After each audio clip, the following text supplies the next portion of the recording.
Our story begins after the appearance of strange gates in the sky, releasing hundreds of millions of different creatures from other worlds 10 years ago. As soon as they emerged from the gates, they immediately started attacking humans and killing them. Over time, humans managed to gain some of these creatures' powers by absorbing their residual energy dispersed in the air. Once they acquired these powers, they began fighting back against these creatures one by one, eliminating them using their newfound abilities. Then, our protagonist appears, and we find out he is Kanji Hyun, being beaten by his schoolmate. The bullies then show up laughing at him, and just before Kanji loses consciousness, he recalls that ever since he joined the Awakened Institute, he's been bullied daily due to his skill that prevents him from dying no matter how severe his injuries. The moment he loses consciousness, his skill activates right away, waking him up. Kanji then feels intense pain the moment his skill activates, thinking to himself that each time his injuries regenerate, he feels excruciating pain at the wound site. And since his skill doesn't allow him to die, all the students stronger than him bully him and test their new abilities on him, fully aware of the amount of pain he feels during the regeneration process. Despite the constant violence he faces at school, he finds no evidence to incriminate them in front of the police or teachers. Even though he has informed the police and teachers many times, they ignore him each time, until he discovers that the government knows everything and is watching from afar, as those who bully him are S-class awakened. The only reason he endures all of this and stays alive is his mother, who works as a waitress in a restaurant after his father died when he was 5. Later, we see him having lunch with his mother, and she asks him about school. He replies, saying he's having a great time there and that as soon as he graduates, he'll be able to work as a hunter. All they need to improve their situation is a bit of time until he graduates. He thinks to himself that with his regeneration skill, he'll become at least a C-rank hunter, and although hunters don't make much, it will be enough to cover his and his mother's expenses. A few days later, specifically on the 15th, his mother's birthday, he is shocked to receive the news that his mother is in the hospital. He rushes to her, finding her in critical condition. A guard tells him it was just an accident, that she was found in a coma at the restaurant where she works, and they brought her here immediately. But Kanji knows it wasn't a simple accident. We then learn that the cause of this accident was his schoolmates who harassed her while they were eating. She ignored them and walked away. But as she was leaving, one of them grabbed her hand, saying he has a diamond ability and that he could give her anything she wanted if she agreed to his request. She brushed him off, pulled her hand away, and said she wasn't interested. But without meaning to, she knocked his phone off the table, breaking it. She apologized, picked it up from the ground, and explained it was unintentional. He was angered by what she did and attacked her, inflicting serious injuries across her body. The guard then recounts what happened but doesn't tell him the truth, saying the incident was due to his friend suddenly losing control of his power while eating and, unfortunately, she was there when he lost control. Kanji then clenches his teeth in rage, realizing that no one cares about him or his mother, nor will anyone feel the pain he is experiencing now. He clenches his teeth so hard that they break and fall to the ground. He loses control of himself, saying it couldn't have been a simple accident, that these bastards intended every bit of it, and he explodes in anger, saying he will destroy them. Next, we shift to a mountain outside the city where the students who hurt Kanji's mother are gathered. One of them asks the guard over the phone if she's dead. The guard replies she's in critical condition but hasn't died yet. The person who hurt her thanks him and hangs up. He asks his friends what they would do if she dies, to which one of them replies, "That's your problem, not ours." He climbs down from the rock and says, "Why are you so worried? Even if she dies, no one's gonna ask about her. She's just a useless waitress." His friend replies, "But that would be murder." He glares at him angrily and says, "You think I'd turn myself in or what?" While they're talking, someone shouts at them from afar and quickly approaches them in intense anger, asking why they did what they did. One of them responds coldly, "What do you mean?" Kanji screams at the top of his lungs, "How dare you hurt my mother this way?" The one who hurt his mother says nonchalantly, "Oh, that was your mother? No wonder she was as dumb as you." Kanji, enraged by his words, charges at him, but before he reaches him, a diamond spear pierces his body, causing him to fall to the ground. They laugh at what happened, with one of them saying he almost wet himself from laughing so hard. But Kanji refuses to give up, grabs the spear piercing his body, and pulls it out with all his strength despite the pain he's feeling. He manages to pull the spear out of his body, leaving an empty wound behind, but his ability immediately activates, regenerating the wound. Kanji screams from the intense pain he feels during the regeneration process, gritting his teeth and telling them that he will destroy them. The person in front of him tells him to be quiet, summoning hundreds of spears in the air, and says that if he'd stayed still, he wouldn't have felt even more pain. He then attacks, filling Kanji's body with spears, and asks him why he's so furious, why he doesn't just calm down despite all his injuries. "All you need to do is calm down, and you won't feel any more pain, trust me." Kanji gets even angrier upon hearing his words and says, "How can you expect me to calm down after hurting my mother like this?" He stands up and charges at him, saying he won't rest until he kills them all. As he's charging at them, the one who hurt his mother attacks him again. But Kanji decides not to give up and continues his attack. One of his friends, seeing how relentless Kanji is, says, "Looks like this fool MANHUA won't stop until he's scared a bit. He tells his friend to use his lightning ability on Kanji. His friend hesitates at first, but follows his orders, unleashing a lightning strike on Kanji before he reaches them, knocking him to the ground. They look at him and one of them says, "That's what he gets for not listening," and they leave him there, walking away. As they're leaving, Kanji grabs one of their legs and says, "I won't let you go, no matter what." The person who hurt his mother gets angry, saying, "It seems you don't want to learn," and wraps his hand in diamond, punching Kanji with all his strength in the head, telling him, "How dare you touch me?" He continues to punch him repeatedly with great force. During the beating, Kanji asks him why he hurt his mother, which enrages him even more,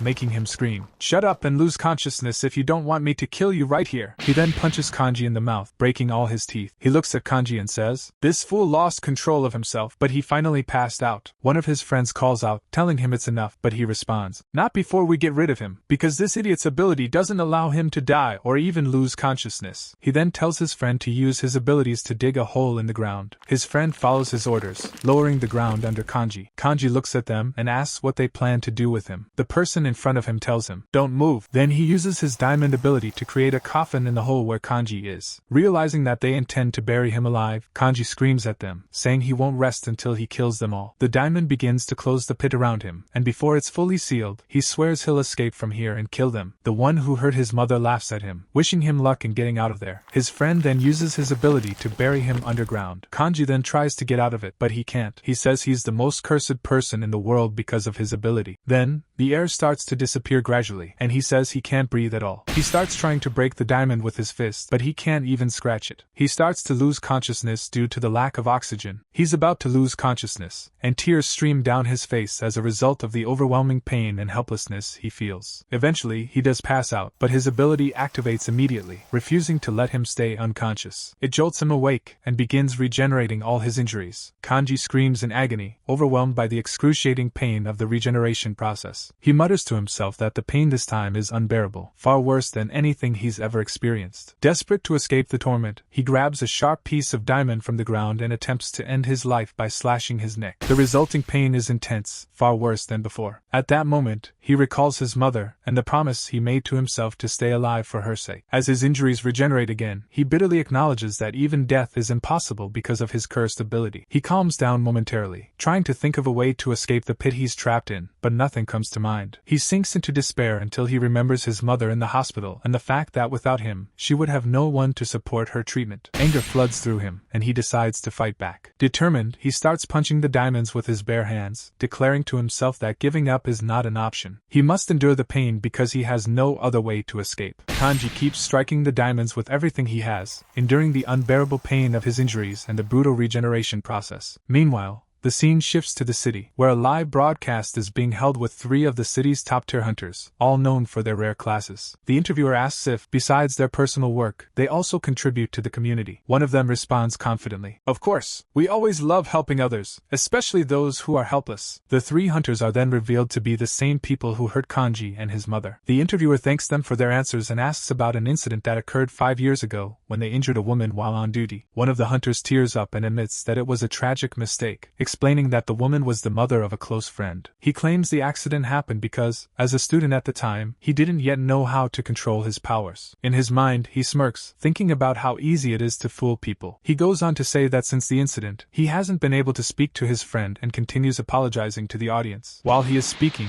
the door in front of him suddenly shatters, and something rushes towards him, striking him. One of the hunters quickly reacts, encasing his arm in diamond to shield himself. He looks toward the broken door, trying to figure out who the intruder is. Panic spreads as the audience flees, shouting that a monster has arrived. The figure walks toward the hunters slowly, stopping in front of them. "Finally, I've found you." The hunter who hurt Kanji's mother stares at him, confused, and asks if they know each other. But before he can finish speaking, the figure vanishes and reappears right in front of him. The hunter freezes, unable to comprehend what just happened. The scene shifts to the past, back when Kanji was still trapped in the pit. After spending an indeterminate amount of time there, he questions how long it has been, days, months, or even years. It's revealed that throughout his time there, he relentlessly tried to shatter the diamonds using every method he could think of. His body was torn apart countless times, his bones breaking so often that they began to pierce through his flesh. Over time, his bones started to grow and encase his body from the outside. The bones from his legs, spine, and even his face emerged, hardening each time they broke, until they eventually became stronger than the diamonds surrounding him. We then return to the present during Kanji's attack. He manages to hit his enemy, and throw him far away. His comrades appear, shocked and unable to comprehend what's happening. Kanji then appears in his new form, which he gained while trapped in the pit. He glares at them with rage and declares that he has emerged, as promised, and that it's time for reckoning. The person who harmed his mother gets up from the ground, confused, and asks what is going on. His companion replies that he also doesn't understand but warns that the monster before them looks extremely dangerous. He then uses his lightning powers to attack Kanji with everything he's got. Kanji, after being struck, laughs mockingly and says, "Is that all you've got?"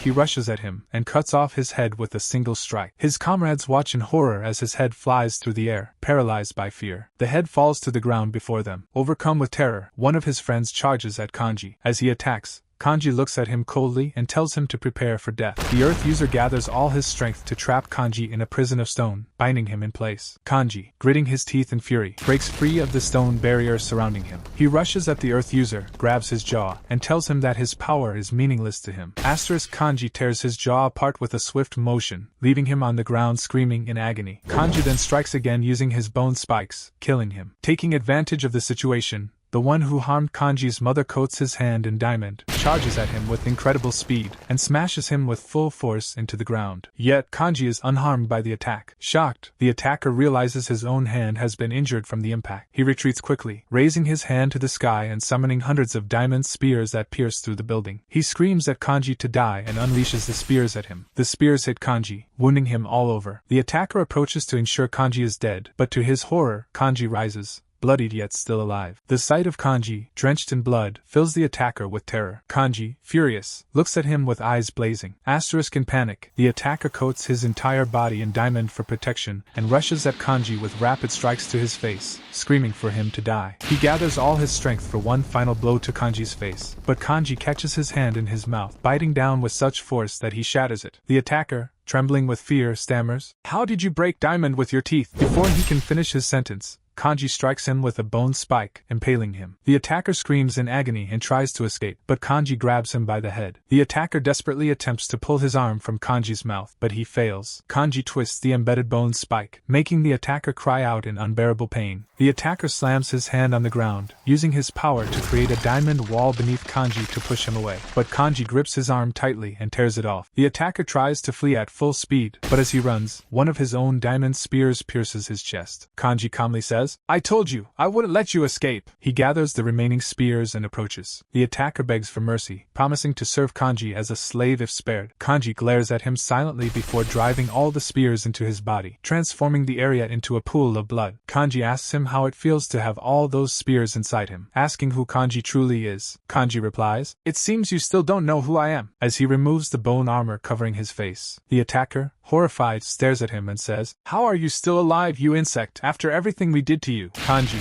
enraged by his words, unleashes a flurry of attacks using his bones, returning all the torment he endured in the past. He even attacks his mouth, shattering all his teeth. Finally, after making him suffer, Kanji decapitates him and says, "I told you from the beginning, your end would come at my hands." Kanji stands in the pool of blood beneath him, sorrowful over what he has become in his quest for vengeance. He recalls visiting his mother in the hospital right after emerging from the pit. She was in such dire condition that she didn't recognize him. Kanji breaks down in tears as he remembers his mother's suffering, feeling powerless to help her and mourning how he, too, had become a ruthless killer.